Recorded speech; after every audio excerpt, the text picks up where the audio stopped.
Quand je viens de voir un film de Cassavetes à la Cinémathèque française, The Opening Night, et c'est un film tout à fait intéressant à commenter parce que c'est l'histoire en fait d'une société américaine où les gens boivent, où c'est presque un challenge et même une habitude de boire.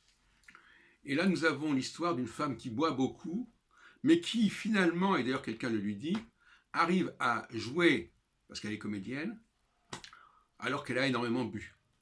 Et ça, c'est le nec plus ultra, c'est le top, de pouvoir montrer que la boisson n'empêche pas d'avoir un comportement normal, n'empêche pas d'assumer et d'assurer ses responsabilités. Ça, c'est un premier point. Le deuxième point, c'est que finalement, les sous-titres, c'est pas une solution. C'est peut-être une solution pour les femmes, mais c'est pas une solution pour les hommes. On ne peut pas vivre les choses.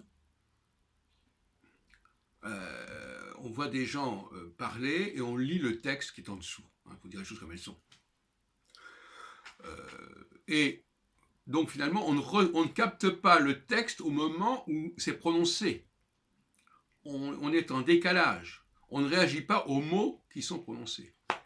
On réagit aux mots qu'on peut lire, mais qui ne sont pas, par définition, qui ne peuvent pas être coïncider exactement avec le moment où ils sont prononcés, c'est évident.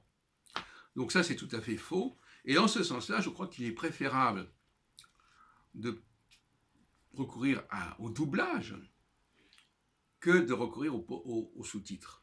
Alors, c'est un certain snobisme qui veut qu'on préfère les sous-titres. En réalité, le doublage, au bout du compte, il y a quelque chose de réel. C'est-à-dire que voilà, les gens disent des choses et on réagit. Alors évidemment, le doublage est un petit peu faussé aussi parce que les mots ne sont pas ceux qui sont prononcés à l'écran. Mais bon, disons que ça, c'est encore un autre problème. Mais la solution de voir un film et de lire les sous-titres, et 95% des gens qui voient le film lisent les sous-titres, j'en suis convaincu. Pourquoi ? Parce que tout simplement, le travail, tout simplement d'écouter un film et d'identifier les mots est un travail mental considérable.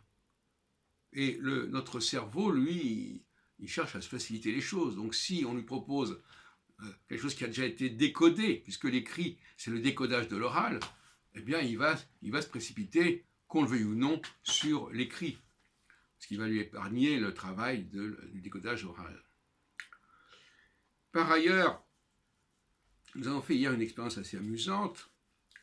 J'ai demandé à un des participants de faire, je savais qu'il avait un certain don à ce niveau-là, de lire un texte en prenant plusieurs accents. Accent anglais, accent belge, accent arabe, pour montrer à ces gens-là, parce qu'il y a des gens qui ne comprenaient pas ce que je voulais dire, pour montrer que nous sommes capables d'identifier les mots, quel que soit l'accent. Et donc l'accent, il n'est qu'une variable relativement secondaire. Et il faut pousser jusqu'au bout. Si je suis déjà capable de comprendre quelqu'un qui a un accent du Midi, ou l'accent allemand, ou du Strasbourgeois, etc., eh bien, à la limite, je suis capable de comprendre quelqu'un qui parle anglais. Et même si, là, il y a des éléments supplémentaires qui viennent compliquer les choses, l'identification des mots-clés reste tout à fait possible en anglais, puisque les mots-clés en anglais sont essentiellement des mots français, à part un petit encadrement comme ça, minimal, de quelques dizaines de mots qui reviennent constamment, et donc on apprend très rapidement. Si pour apprendre une langue, il suffisait d'apprendre quelques mots qui changent d'une langue à l'autre, bon, ça ne serait pas énorme, il n'y aura pas beaucoup de séparation. Pour moi, il ne s'agit pas d'arriver à parler parfaitement une langue, il s'agit de savoir se faire comprendre et de comprendre l'autre. D'ailleurs, c'est ce qui se passe en Israël. Et donc finalement, un certain perfectionnisme que nous avons en France, à mon avis, est assez dépassé et même contre-productif pour la France. Parce que la France, elle a exporté et elle a produit un très grand nombre de mots qui peuvent être prononcés diversement, qui peuvent être traités conjugués, déclinés diversement, mais ce sont les mots français. Et par conséquent, moi, en tant que Français, je peux parler une certaine langue, qui n'est pas la langue française, qui est la cuisine. C'est la langue française à la cuisine parisienne ou à la cuisine. Il faut être dans le régionalisme, n'est-ce pas? Autrement dit, parler le français avec l'accent du Midi ou parler le français avec l'accent alsacien ou l'accent londonien, bon, de toute façon, ce qui est important, c'est qu'il y ait une intercompréhension.